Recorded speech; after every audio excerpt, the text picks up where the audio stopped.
Welcome to our webinar today. It's another discussion about various issues in viral infections in people. And I'm kind of treading water here while we get people all logging on, because we have a large number of people that have registered for the webinar today, and we want to get right into it. I'm Paul Voberding from UCSF, and we have some of our favorite repeat offenders here as panelists and discussants. Peter Chin Hong, also from UCSF, Carlos Del Rio from Emory, and Yvonne or Bonnie Maldonado from Stanford. I'll let them introduce themselves a little bit more fully in a second. But as usual, things change quickly in the world of COVID and other viral infections, and I hope we can have a good chance to dig into some of that. As always with these discussions, we encourage you to help the audience to participate. You can do it on the Q&A function on your Zoom screen. Chat is open, but we won't really monitor that very closely. So I think Q&A is a better way to get your questions answered, and we'll try to kind of watch the screen and do some of those as we proceed.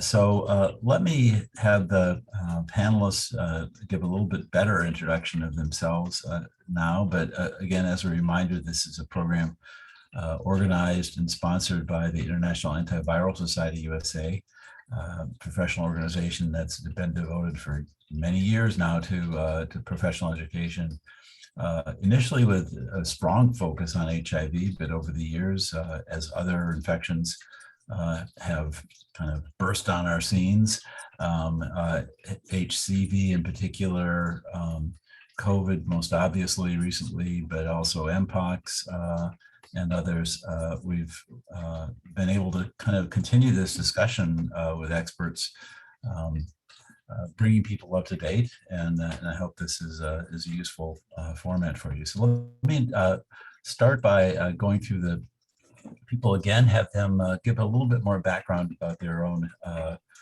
areas of career and expertise. So Peter, why don't you start, and then I'll go to Carlos and Bonnie. Peter? Hi, everybody. My name is Peter Chin Hong, a professor of medicine, Division of Infectious Disease, and also direct the immune compromised host service at UCSF, and have been treating COVID patients and Mpox patients during the pandemic. Thank you. Great. Carlos from Emory, tell us a little bit about yourself. You're muted, I think. Carlos Del Rio. I'm a professor of medicine and in infectious disease here at Emory University School of Medicine in Atlanta. I'm the co-director of the Emory Center for AIDS Research. My personal interests are in access to care, linkage to care, retention and care, and also in HIV prevention interventions. And I've been working with marginalized populations, including substance users, for many years. During COVID, obviously, all of us HIV doctors became COVID doctors, and I've been involved in clinical trials of the remdesivir trial, the Moderna vaccine study, the Novavax vaccine study. But I've also, been taking care of patients throughout the pandemic, and doing a lot of media appearances, and really trying to get information out there, because obviously, together with the virus, there was a dissemination of misinformation, and I think we have a major role in combating misinformation. And I think IAS-USA stepped into this precisely because our goal is to provide science-based information.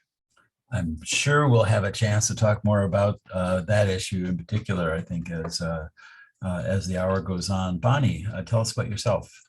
Hi, I'm Bonnie Maldonado, and I'm professor of global health and infectious diseases here at Stanford University School of Medicine. I'm the chief of pediatric infectious diseases here, director of infection prevention and control at the Children's Hospital, and I'm an infectious disease epidemiologist. I primarily work on vaccine preventable diseases, primarily in global health settings, low resource settings, with a focus on prevention of mother to child transmission of HIV, measles, rotavirus, polio, and then more recently, of course, COVID trials, antiviral studies, prospective household transmission trials, as well as pediatric vaccine studies here in our clinical trials research unit. Great, and I know, Bonnie, you're very involved in the vaccine effort, regulating vaccines, and I'm sure we're going to talk a lot about vaccines. I think that's probably one of the major issues. So just getting started, just in the last day or so, we've been hearing more talk, World Health Organization and the U.S. government. I think there's a growing sense that we're moving to a different phase of the pandemic, from an active emergency pandemic response to something not exactly normal, but at least rebuilding the COVID epidemic into the rest of what we're doing. And somebody want to start this discussion about the moving from the emergency to a more stable epidemic phase. So there have been a number of different op-eds and perspectives. I know New England Journal just had a little audio thing that showed up earlier today. And this is something that I think all of us here can agree. We've been talking about this coming. So I think it's great for us to see that 3 years ago, well, for us, 3 years ago, yesterday was the first case identified in Santa Clara County here in California. Right. And shortly thereafter we shut down.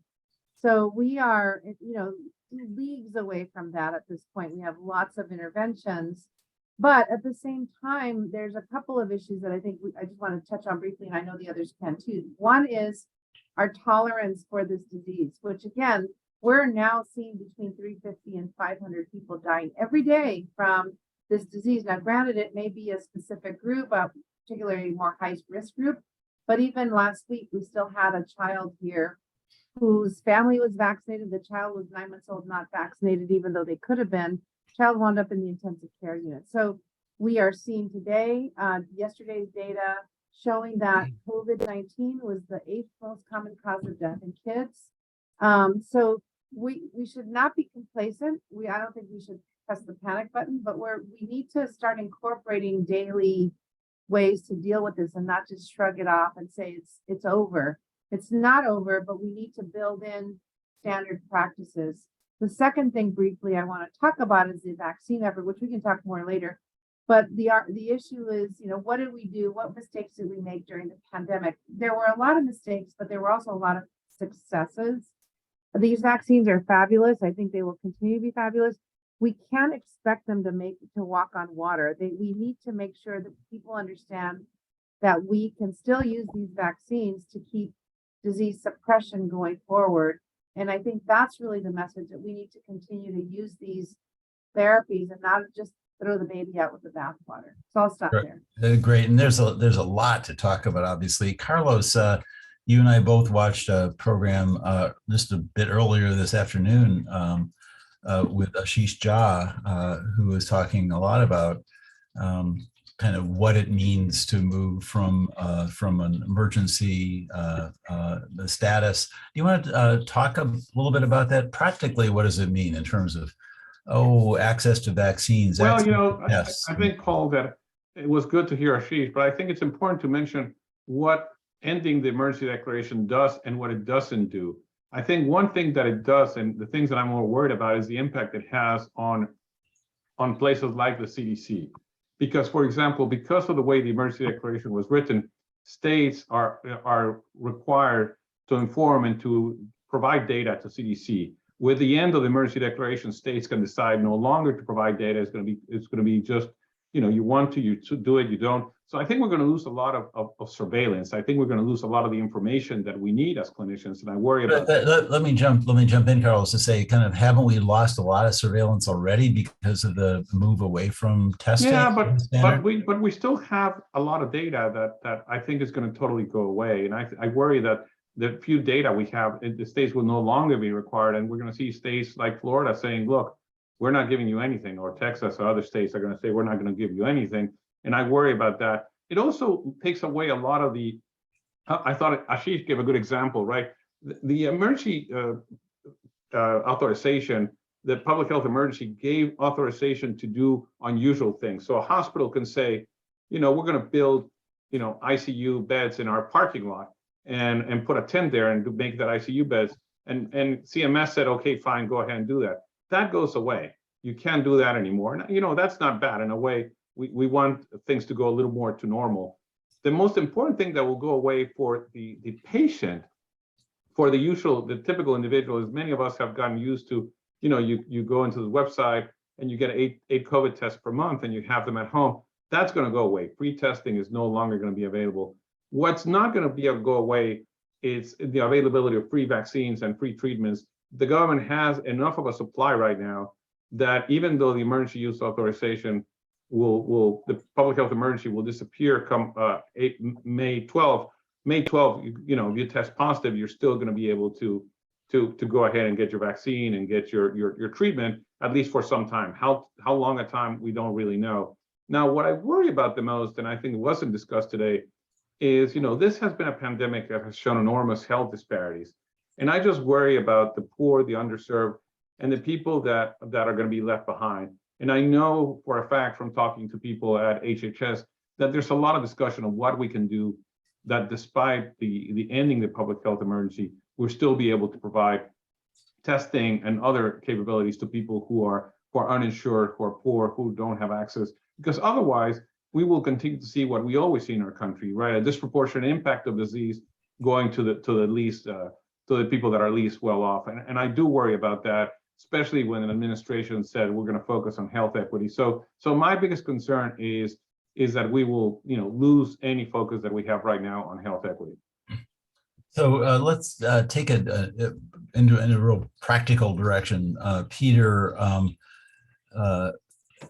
recently there's been a lot of talk about moving from this, I wouldn't say random, but fairly chaotic rollouts of various vaccines, boosters, repeated injections, to something that is sounding more like an annual flu vaccine. You want to talk about that and what the implications are, and at the end of the day, who do you think is going to be getting an annual COVID vaccination? Yeah, so that's a really interesting topic. I think when the FDA met recently and the advisor group, I mean, one thing was clear, everybody unanimously agreed that whatever system we have right now is way too complex. Nobody really knows. Even my most woke colleagues have to almost get an app to figure out if they're eligible for a vaccine or not. So I think everybody agrees that it needs to be simplified. And what got lost in the complexity was that people certainly weren't getting vaccines. Even my mom, who should have gotten a booster vaccine yesterday, she and her friends were all discussing, like, do we really need it? Is there a new one? I mean, very, very basic questions that were confusing to a lot of people. So we need simplification. It's clear that the booster is really prevents hospitalizations, particularly for those over 65. So that comes to the question is a booster plan going to be going forward for everyone? Or are we going to prioritize immune compromise and over 65? Some people think that the booster should be, you concoct the formula in June, you roll it out in September, you give it with the flu shot, maybe if it's an mRNA influenza. And that sounds a lot like the flu approach as well, right? Yeah. And I guess the question is, do older and immune compromised people need it twice yearly? And I think that's really the question right now. And does the general healthy under 40-year-old, for example, need a shot every year? So those are the questions. And we don't have a lot of prospective data, but at least they're setting up that expectation that will be simpler for your average person to sort of grasp, because 40% vaccination rate in older than 65 is really shocking and keeps me up at night. So reading between the lines, I might guess that we're moving towards an annual vaccination for every adult. Bonnie can talk to us about kids in a second, and maybe even more frequent in very high-risk adults. So maybe we can talk more about that. And Peter, then that would be presumably the latest version of what we're calling the bivalent vaccine. Is there any change in that at this point? Yeah, and the only other change that is a nuance in the meeting was that for the basic 2 vaccines, instead of having the ancestral strain, you just go straight to giving everyone the updated bivalent booster. So, but that's essentially the update from how people are thinking right now. And Bonnie, what about kids? What's the kind of the trend? Well, I think, yeah, so I think one of the issues there has still been to convince people that children are still at risk for reasonably serious disease and even beyond that. So again, we know that the overall death rate for kids in general, people under 18, is about 20,000 people a year die every year under 18 from all causes. So you could argue, well, that's not the same number as, say, you see in people over 70. It's still a large number of children to die. Now, what we saw with the pandemic, you saw the CDC data from this week showing that it was COVID-19 was the 8th most common cause of death in kids. And if you took away accidents and other injuries, it was actually the 5th most common cause and the most common infectious cause. So we need to reduce that number. And if you're just looking at morbidity, we vaccinate kids for diseases that don't have that same high rate of death. We have vaccines to keep kids healthy. We know that at least for adults, we've seen that the data on increased mortality for cardiovascular and other diseases has really gone up. Now, we can't link that directly to COVID at this point, but we know that for 2020 and 2021, death rates really spiked up for non-COVID deaths as well. And we think that that could be true for kids as well in terms of symptomatic disease. So one of the issues is convincing families. We here in California are doing a better job. People really do want to come in and get their kids vaccinated. But in fact, 90% of kids around the country are not fully vaccinated.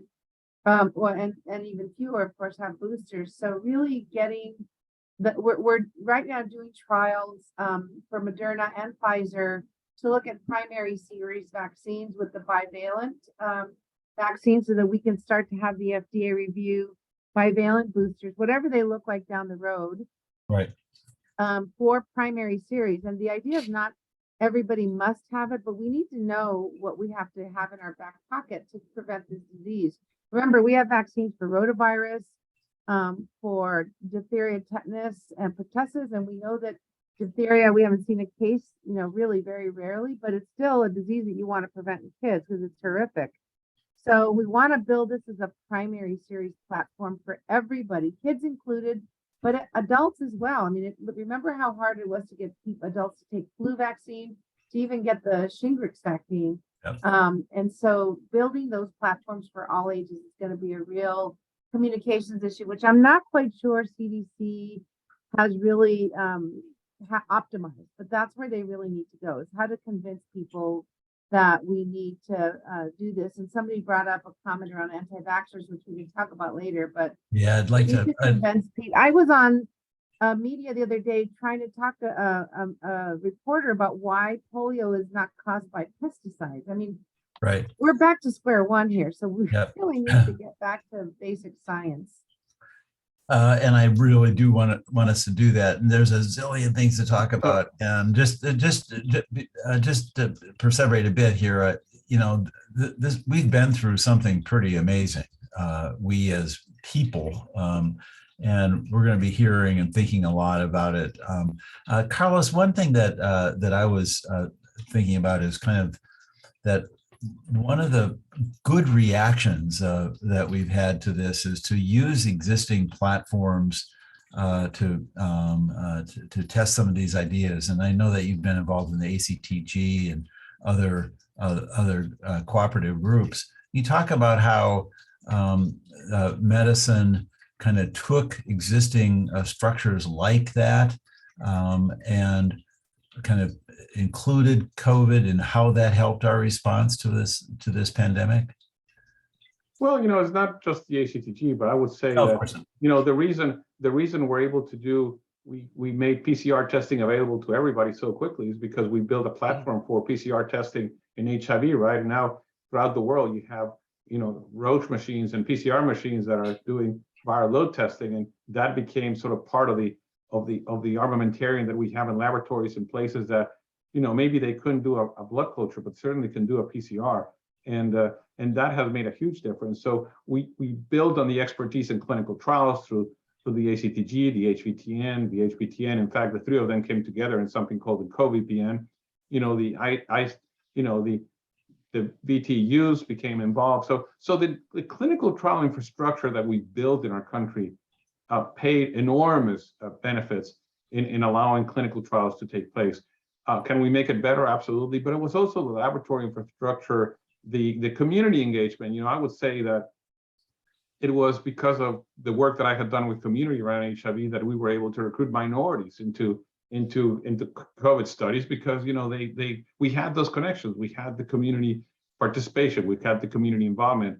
So clearly, a lot of the lessons from HIV translated into COVID in a very effective way. But a lot of them did not, and I feel bad about that, because, for example, we went into COVID into an absolute moralistic approach and to an absolutist approach, and we forgot that we needed to have a harm reduction approach. We forgot that shaming didn't make any difference, that telling people, just don't have sex and you're not going to get HIV just did not work. So a lot of the lessons that we've learned over many years, we did not apply them appropriately. I think one of the things that I was going to say also, Paul, around vaccines, I don't disagree with Bonnie at all, but I do want to make a focus that these vaccines, because of the way the virus has changed so much, are not very good in preventing infection. And in fact, prevention of infection wanes away very, very quickly. What they're still very good at is preventing severe disease, hospitalization, and death. And today there was an MMWR that said, from WHO, that said 80% of deaths globally have been in people over the age of 60. So we really need to focus on boosting and keeping up to date people over the age of 60. I mean, and only about 40% of the population in the US over 60 is actually up to date and boosted with their second booster. So, when a 20-year-old says to me, should I get a booster or not? I say, well, get it, it's okay. It's not going to hurt you. But when a 60-year-old, 70-year-old says, I have not received my booster, I really worry. And I think we really need to laser focus and work with Medicare and work with many others to really ensure that our population over the age of 60 is actually boosted and up to date in their immunization. In addition to that, I really think that we have not done a good job in recognizing that infection actually provides a certain degree of immunity, and hybrid immunity, infection plus vaccination, actually provides the best level of immunity. And I'm going to recommend to people, there's an article in Lancet Infectious Disease, a very nice meta-analysis that looks at the protection from hybrid immunity versus infection alone versus vaccination, that really talks about the benefits of hybrid immunity. So again, when people have been previously infected, we need to take that into consideration when we recommend boosting. And I think we've learned from different laboratories that, if you have been vaccinated, let's say you took a primary series, then you took a first booster, so you got 3 vaccines, then you got infected, that person is probably well protected for the next 3 to 6 months. There's not a need. In fact, vaccinating them before, giving them another booster before 3 months, it actually is going to blunt the impact of that vaccination. But you're not suggesting that I should go out and try to get infected. No, but at the same time, not been infected yet, right? But you are probably one of the very few individuals out there. A lot of people globally have been infected, and that the combination of infection plus vaccination is really giving us a degree of what I would call an immunological barrier that we need to recognize. And we, quite frankly, have not done a good job recognizing the value of infection in providing that level of immunity for some individuals. Okay. I'm not telling you to go get infected. Yeah, good. And I'm just kind of wondering back that Dr. Atlas, who was talking about herd immunity earlier in the pandemic. Let's not go there right now. We can come back to communication. Peter, you're on the front lines in treatment. What are you seeing? Are you still seeing people getting infected? And I'd like to talk just a little bit about treatments we're talking about new publications. My New England Journal today had another Paxlovid versus a new drug, a Chinese drug. Do you want to talk about where we stand with treatment and who should be getting Paxlovid? One of the things that Ashish Jha was talking about today is the fact that some people wait until they get more sick and then it's too late. Talk to us about it. Yeah, I mean, first of all, let's pick the low-hanging fruit and dispel all the myths about Paxlovid. First of all, again, just to reiterate, we don't call it Paxlovid rebound anymore. We call it COVID rebound because, of course, you can see rebound with COVID in general. And, you know, the Paxlovid sort of thing in the community, first of all, still a lot of providers are not providing Paxlovid for patients. They said, wait a little bit. And speaking to what you said, Paul, a common story here is wait, see how sick you get. And then maybe if you get more sick, you can get the Paxlovid. You know, definitely, again, coming back to what Carlos was saying with the lowest hanging fruit of that older than 65 population, regardless of how much you've been immunized, you know, I would not take any chances and give that person Paxlovid. I always tell people have a Paxlovid plan. Don't wait for the last minute. I've seen a lot of people blocked at Walgreens or CVS, even though pharmacists can theoretically prescribe it. In reality, it's not happening because people are worried about drug interactions and so on. So have that Paxlovid plan. There are alternatives, of course, molnupiravir, although recently there's been some chatter about molnupiravir spurring off more variants, but I really don't subscribe to that in a sort of practical sense. And then, of course, remdesivir is always an option for immune-compromised folks who get worried about drug interactions. You have up to 7 days. So in terms of alternatives of Paxlovid, people might have seen that New England Journal article about the sort of oral remdesivir VV116, fewer drug interactions and side effects from Paxlovid. Paxlovid is also getting this rap about Paxlovid mouth. I mean, I took Paxlovid. I didn't think it was that bad.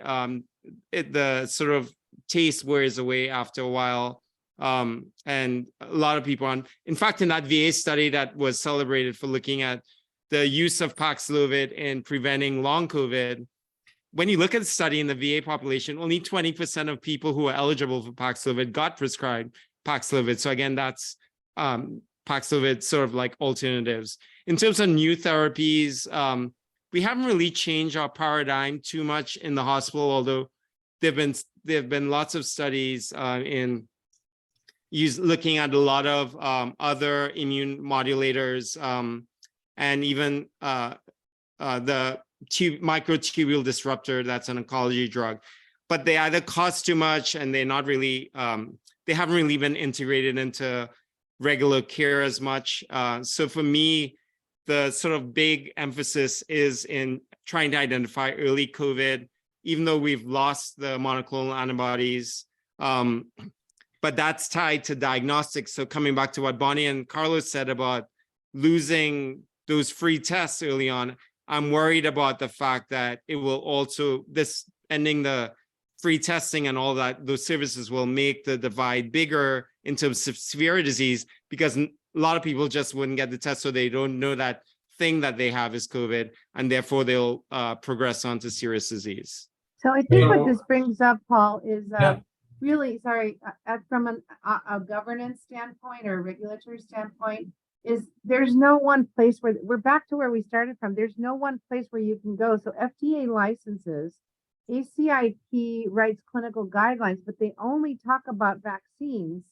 And we have this giant gray zone where who helps us? I mean, IDSA obviously does, but we need some government entity that will help us do the grade. I mean, the process that ACIP goes through is very thorough, gives you cost benefit. It talks about all of the different ways you should measure which populations, but they're only really, they have the bandwidth and the charge to just do vaccines. So when we try to include things like antivirals, there's nobody that can help us integrate that with our whole plan. And we still really need that federal or some national group to tell us, here's when you balance out Paxlovid. So for example, I would tell somebody who can take it, if you're over 50, I would take Paxlovid. I mean, it makes sense. The risk of you getting seriously ill is not very high, but your risk, their effect size is going to be much higher than somebody under 50. So why not? The risk is very low for complications. But under 50, it could be a different calculus. And I think there's nobody to tell us how to do that, especially now that we've lost Evershed, really. And so, One question that I want to ask Peter and Bonnie, and you, Paul. Policy making and we need analysis that people can read and understand. Here's why we're recommending what. So I want to get back to. I'll get to you in a second, Carlos, but I do want to get back to communication, because it sounds like what we clearly need is a single, good, authoritative, but really easy to digest source of information. So I'm sure that CDC, AFIP, and others are putting elements of that together, but let's get back to that in a second. Carlos had a point, and then before I move on, I do want to say that somebody on the Q&A has just heard you on NPR, Peter. So that's good.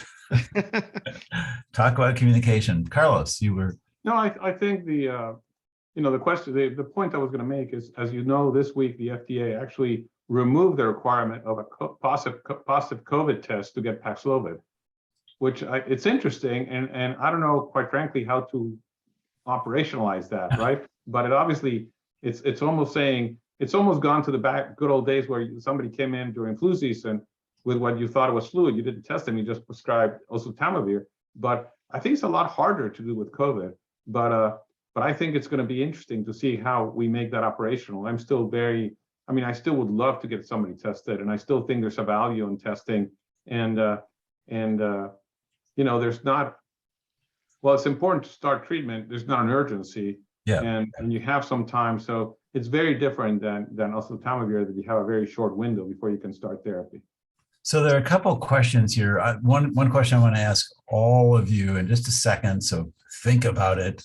When do you still wear masks, and who should be wearing masks? But there are a couple of questions, Peter, on the Q&A about Paxlovid. Pre-exposure prophylaxis. Should people that are traveling stock up and carry it with them? What's the current status of that? Would you recommend that?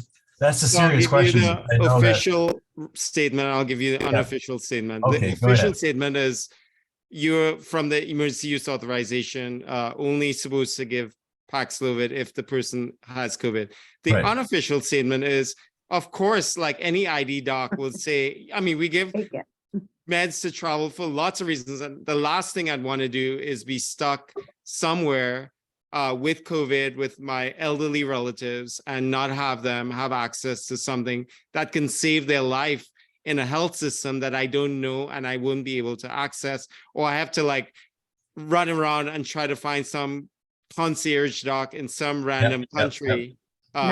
So that is what I have been doing, because it really makes sense. What's that, Bonnie?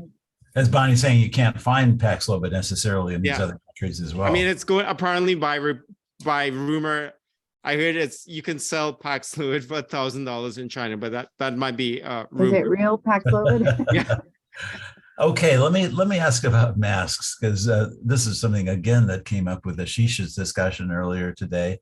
All right, who's still wearing a mask, and when do you wear it? Let me start with Bonnie. I'll tell you what I'm doing, and we've been hearing Robert Wachtel talk about this, but I've been traveling a fair amount. I think all of us have, but and I'm pretty. I watch what the rates are locally for sure, wherever I'm going. But if I'm on an airplane in an airport, I'm wearing my mask the whole time.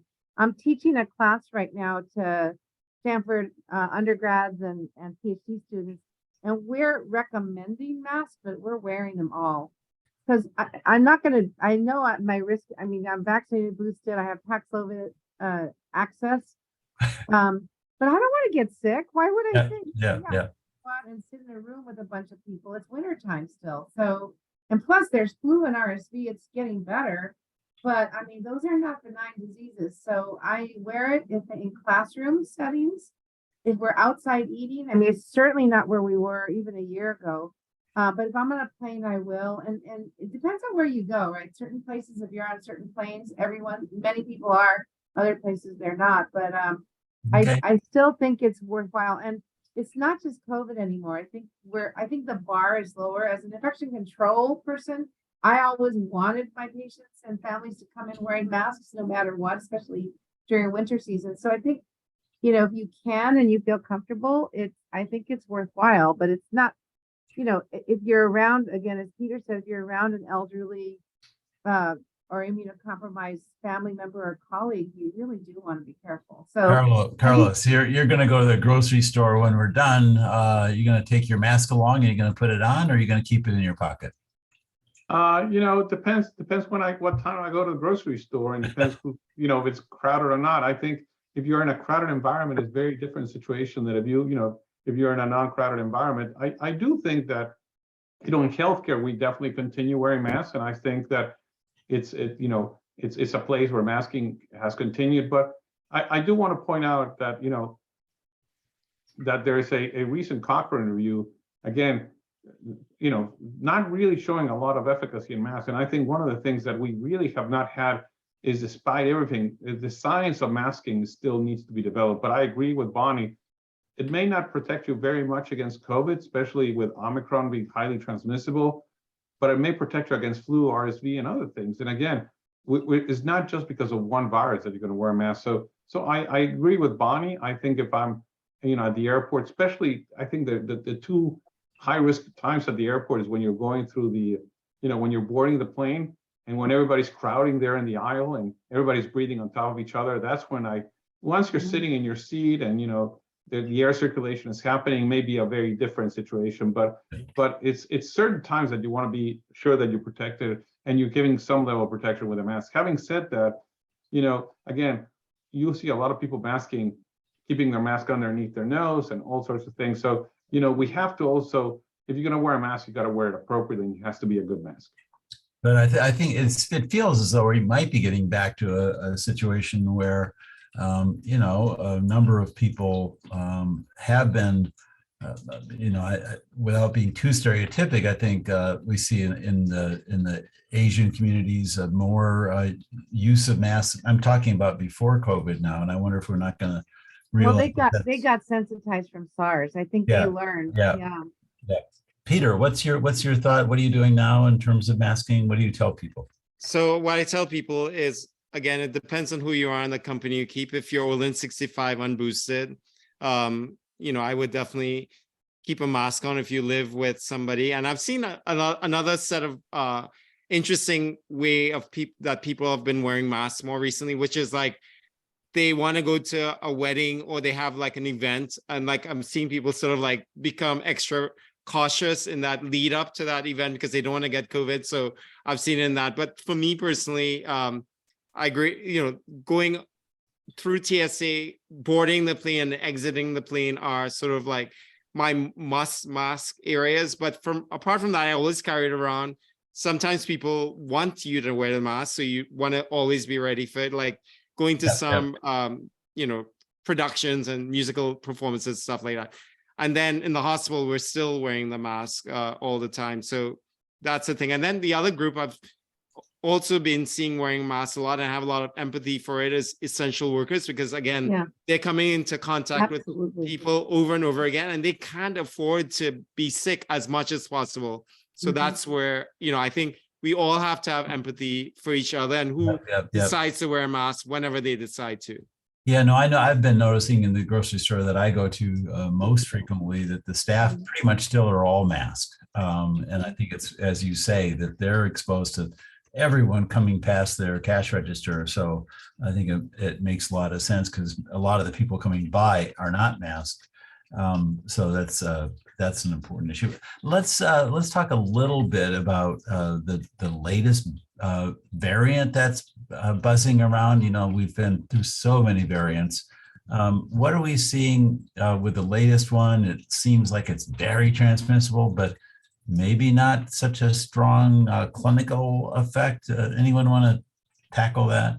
Yeah, so XBB.1.5 is clearly more transmissible. If you look at the mutations and the data that have accumulated, it's really transmissible.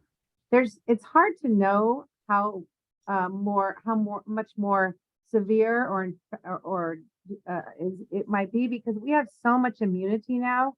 It could be that our underlying immunity is better. It's just like when we had the 2009 H1N1 influenza pandemic that ripped through the world. That's our current circulating strain now. And it's, we've built up so much immunity now. It's a very different thing. So I think that it's going to be more transmissible. It may not be as severe.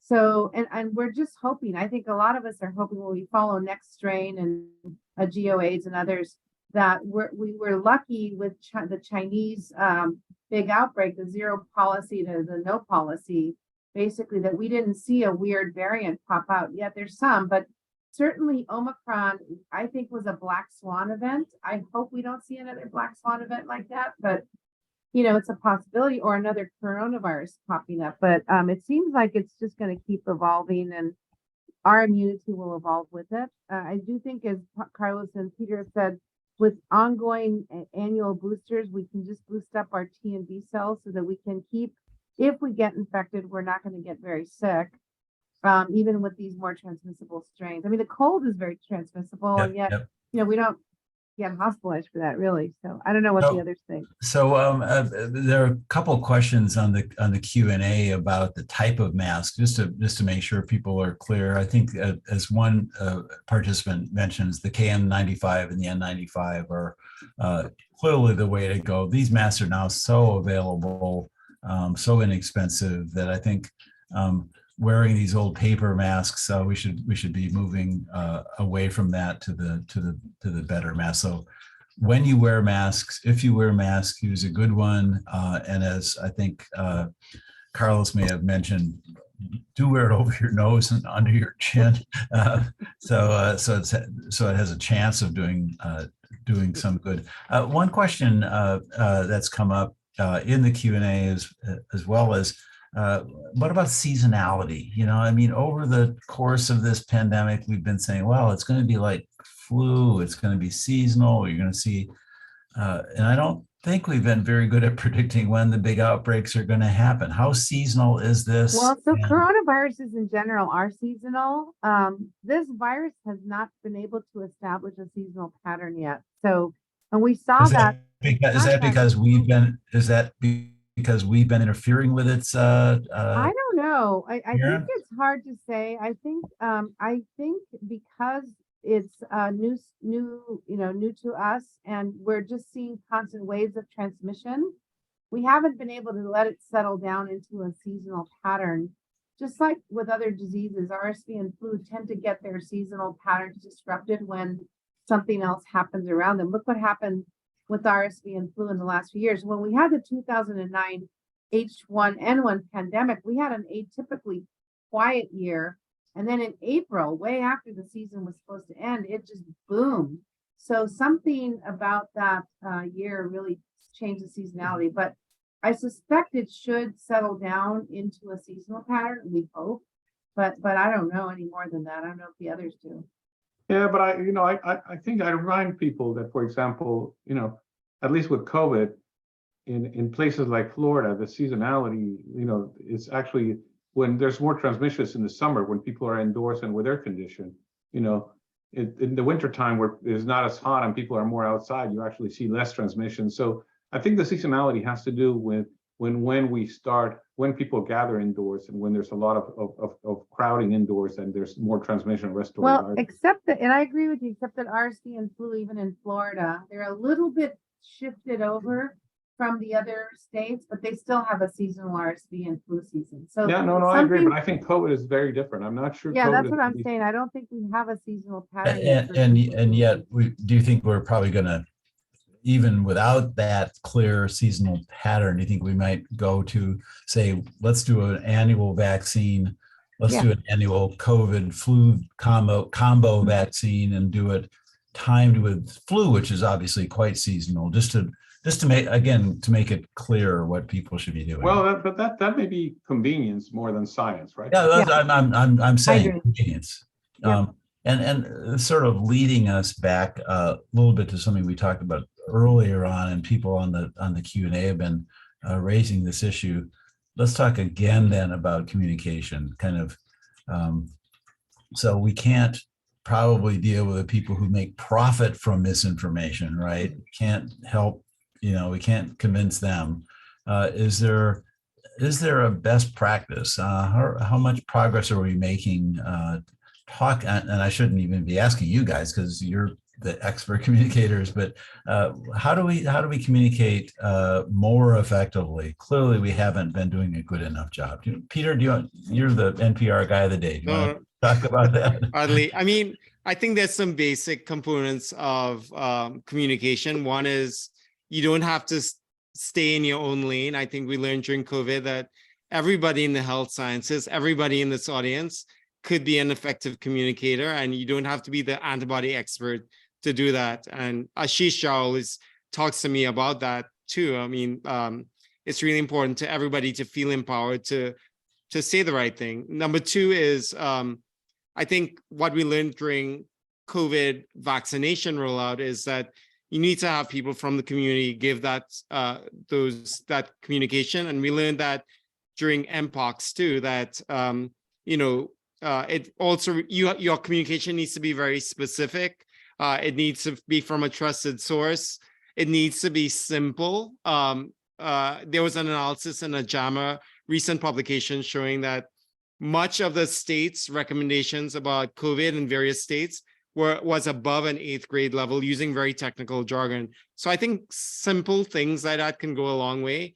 And, I just remember during MPOX that in the beginning, there was a very average recommendation from the CDC even, which was essentially don't do anything and you won't get MPOX. But then what they did was very, after Demetrius and all these people were hired, they were very, very specific to the target population. So these are the very, very specific things that you can do not to get infected. And I think we can learn some lessons using those principles. And of course, not treating every population like a monolith and not giving up. I mean, I think for whatever, healthcare professionals are still trusted and we can't give up the fight. We can't, leave Twitter just because there are people saying lots of bad stuff unless, we feel personally violated. So, Bonnie, what's your take home about communication? What have you learned, and how can you help other people? Well, I still think we don't have a unified place where communication can pop out. So, for example, we have Ashish, we have others. I mean, I think, and everyone gives very similar messages, but I don't think there's a repository there. I mean, we know that FDA does licensing. We know that CDC talks about vaccine clinical recommendations. We need somebody to decide who's going to be our master communicator. I mean, Tony Fauci did it for a while, but that was just his side job. His real job was running NIAID. So we have to ask the government to figure out where that goes. Now, CDC for the longest time had, even before the pandemic, was trying to build a vaccine confidence center to really message and be the messaging center for that. And they were working with NVAC and the rest of HHS to figure out how to do that. But when you start building out task force here and task force there, the messages may be aligned, but nobody, you're going to different people and it's just not that easy. And not everybody gets access. I really think it should, personally, I think it should be CDC. They're the public health arm of our government. They should have a master communications place where they really do teach people, give the messages, put the PSAs out and make it really viable so that people can go to one place and get all of that channeled in. So let me ask, so Carlos, for those that don't know, kind of lives across the street from the CDC, at least he lives in the same neighborhood of it. But for the sake of an argument, Carlos, is having a communications center based in the federal government going to work? Are there so many people that have so much distrust about the federal government that that's just not going to work? What's your thought? Because you're very close to the CDC. Well, that is correct. I mean, I think that probably the best public health communicator that I've known is Rich Besser, right? During the 2009 influenza pandemic, he was an amazing communicator. And in fact, when he left CDC, he went on to work for ABC as a medical correspondent. There's not an accident. It's because what a good communicator he was, and how wonderful he was at expressing and being simple and being clear and being truthful. And I think one of the things that we've lost in this pandemic is the ability to say, this is what we know, this is what we don't know, and this is what we're doing to find out what we don't know. And when we know, we'll come back and let you know.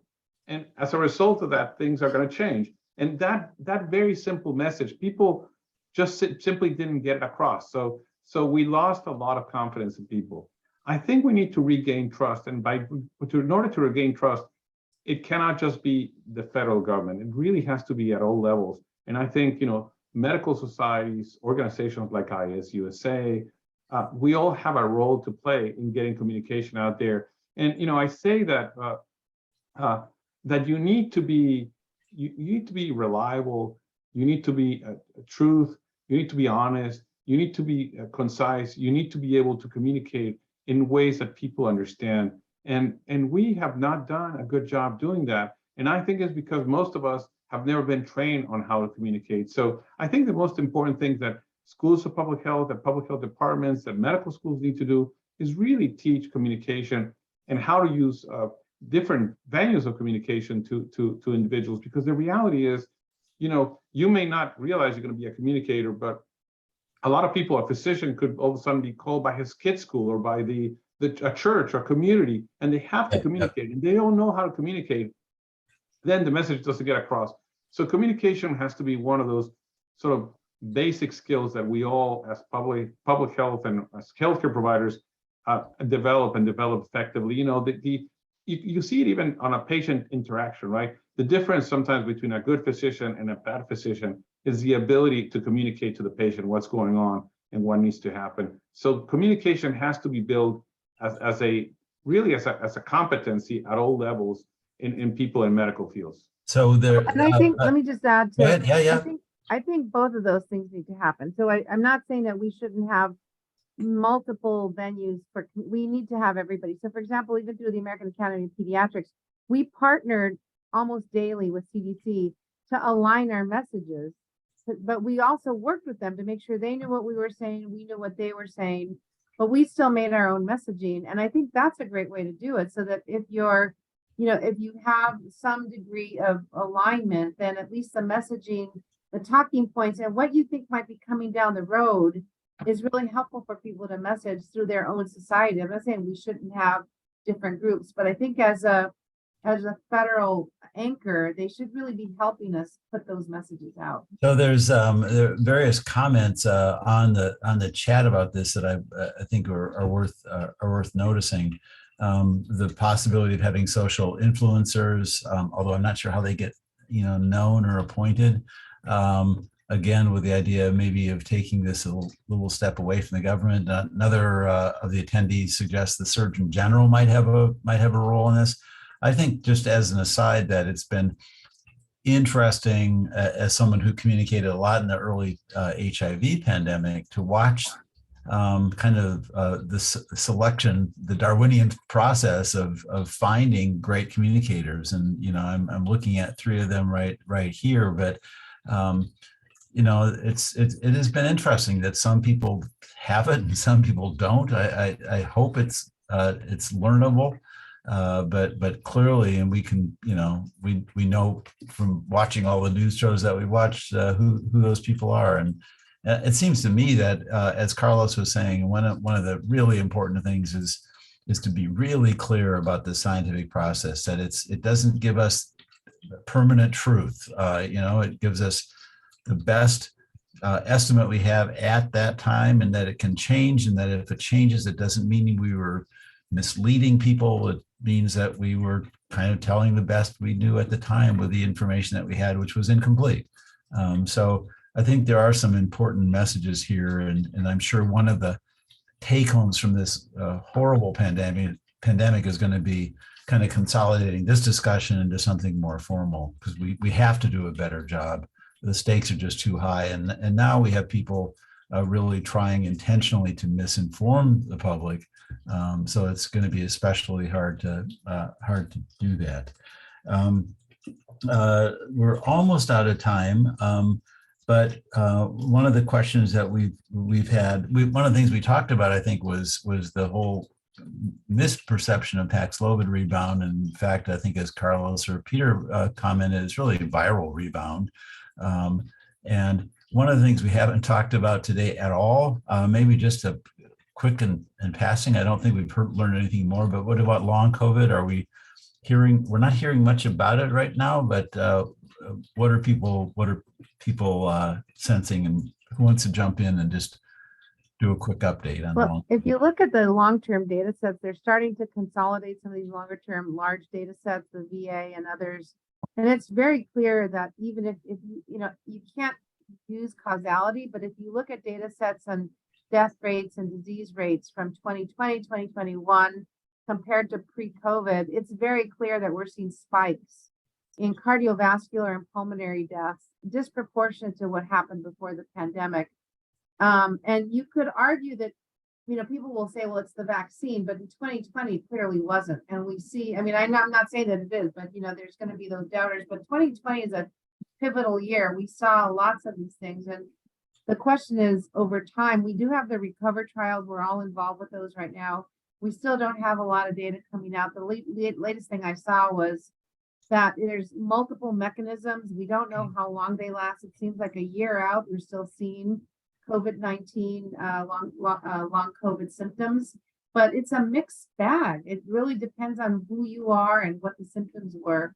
There are some data suggesting that haven't been published yet. We're working with CDC that there may be the Paxlovid data, and there's some data published too, that Paxlovid may actually mitigate some of that long COVID. And as you know, we're doing those studies here at Stanford, but we're not going to have the results yet to see if Paxlovid actually slows the rate or even reduces the duration of long COVID. So, but it's a real thing, and I think we're going to see more years of impact on cardiovascular and pulmonary disease, morbidity and mortality from what happened at least in 2020. So let me, we're almost out of time. Peter, let me at least ask you one last question. There's a question on the Q&A about vaccine mandates. Not talking about so much the broader public, but what about healthcare professionals? Do you think there should be a vaccine mandate for those people that are doing direct patient care? Is that worth talking about? I think it's not a bad idea. We do it for flu at UCSF every year. We have a lot of data now for COVID safety and efficacy, and it helps on several levels. I think individually, of course, prevents disease. Secondly, it prevents healthcare professionals from, lowers the chance of them getting seriously ill, at least, even though it may not prevent infection. And it just gives more confidence and I think morale to the people that they're working in a safe environment, even though there's less data about prevention of transmission. I know that is less likely. So to me, UCSF has done it, and people have risen up to the occasion. May not be true in all environments, but I don't think it's a bad idea for healthcare professionals. And just in passing, Carlos, one of the panelists or one of the attendees suggests that maybe you should be the designated communicator. You've done such a good job. One of the things I always like to do is browse at the list of attendees on these Zoom calls, and it's I've made the mistake of mentioning people by name before. I won't do that, but some really great people who have contributed so much themselves to our understanding of this pandemic and previous ones, including HIV. So I want to thank again the panelists. Really, you guys are really, really good. It's fun to have you. You know what you're doing, and you communicate so well. And we'll come back and do this again soon. But also to thank the attendees, but especially the staff of IAS-USA, Donna Jacobson, and Jose, who has done such a great job of taking us through this. So again, thank you very much. And on the screen, you see how to find more information. Again, thank you very much.